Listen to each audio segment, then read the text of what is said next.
this is Sabina at Crosskeys Crafts. Today I would like to show you how to create a very quick card with backgrounds that you probably have got in your stash, and with some dry embossed papers or cardstock and some shadow dies, but you don't need a shadow die. I'll show you a second version where you can create your own shadow. So I'm just showing you what I have picked from my stash. If you like me, like playing around with mediums, and you may have something like this. This is foiling on some adhesive paste. This is a gel plate background that I have used mica powders on. Then I've got something like this where I just put some glue down, and again I used some foil. This is a metallic gilding polish through a stencil. This is just ordinary inks through stencils. This one's a bit of a shiny one. I think this one even has got mica powder in it. So anything like this would work. As I said, I've got a few dry embossed pieces here as well from my stash. These are just different ones. And this one actually I had inked up the embossing fold a little bit. So this actually has got a bit of a shimmer and color to it. And I'm going to show you very quickly what you need to create this card, but I'm going to sort in a moment which ones I'm using. Okay, so I have chosen 3 sets. I have cut my stenciled and inked backgrounds to the size of the cardstock I'm going to put them on. So this one is this is 5 3/4 to go on a 6-inch card, and I have cut the embossed panel, the dry embossed panel, slightly smaller. I want this, sorry, a bit more than slightly smaller, because I want there to be enough of a frame, but not too small. This mustn't be smaller than the actual die we're going to use. That's important, because this is going to hide a panel that we're going to cut out. This one I've cut a bit smaller just because the stencil was really small, and so I cut just a bit off, and this one accordingly. It's really up to you how much frame you want to leave, but I've cut that square as well. And this one is a 5x7 card, just because that one was 5x7 and that one very well with the embossing folder, which was this portrait format. So what I'm going to do now is let's start with this one first. I've got this Happy Birthday die that has got a shadow die, and I'm going to cut the shadow out of this panel, basically behind where I'm going to have this one, and I'm testing it a bit where I'm going to set it, because if I can get a nice piece of the card, that would be nice, because I'm messing up a bit here, but it doesn't matter too much, because again that will actually be hidden by my actual sentiment. So I might just cut it out right in the middle. And for the others, I might just as well explain it now. What you can do if you haven't got the shadow die, you can actually trace the die itself on the card and then cut it out. So let me just check whether I'm doing it for this one or for the other one.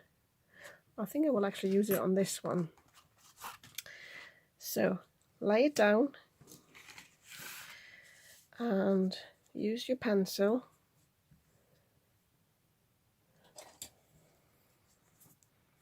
and then just trace the die. And that's the easiest way to do it.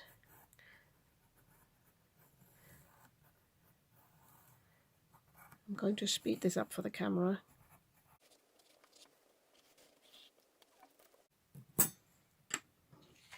So I don't know if you can see this. So now I can cut this out, and it doesn't matter if I go over it a bit, because this will all be hidden by this panel anyway. So I shall do this offline now, off screen, and then show you how to assemble the whole thing. And I'm also cutting the actual sentiments in white cardstock. I just realized I may have to show you how to actually get into to cut this out. So you can actually slightly fold the card or just take a pointy pair of scissors, and as I said, just go round loosely and just cut it out like this first, just the random shape.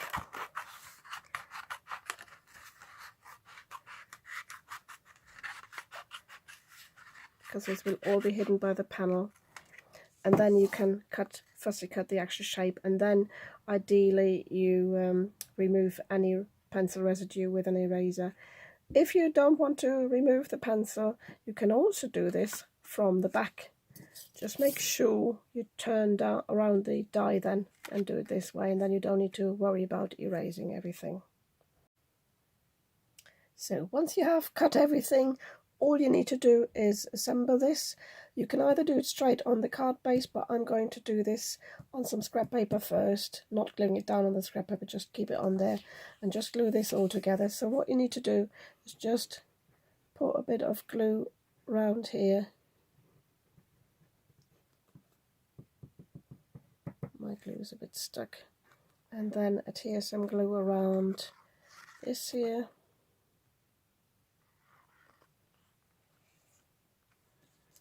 I think mine's nearly empty. Let me just grab my other bottle. So, and then I'm sticking this down quite central. Make sure the pattern's even. It's actually better to align it sort of straight, and then you've got the best eye for it. So I'm putting this down.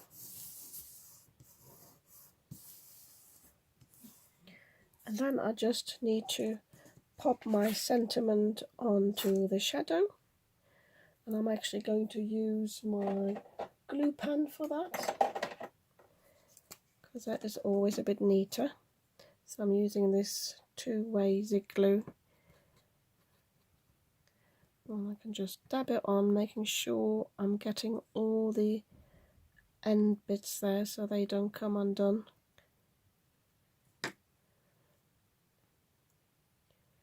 And with my tweezers, so I'm not getting my fingers in the way, I'm going to set this down on the shadow and press it down.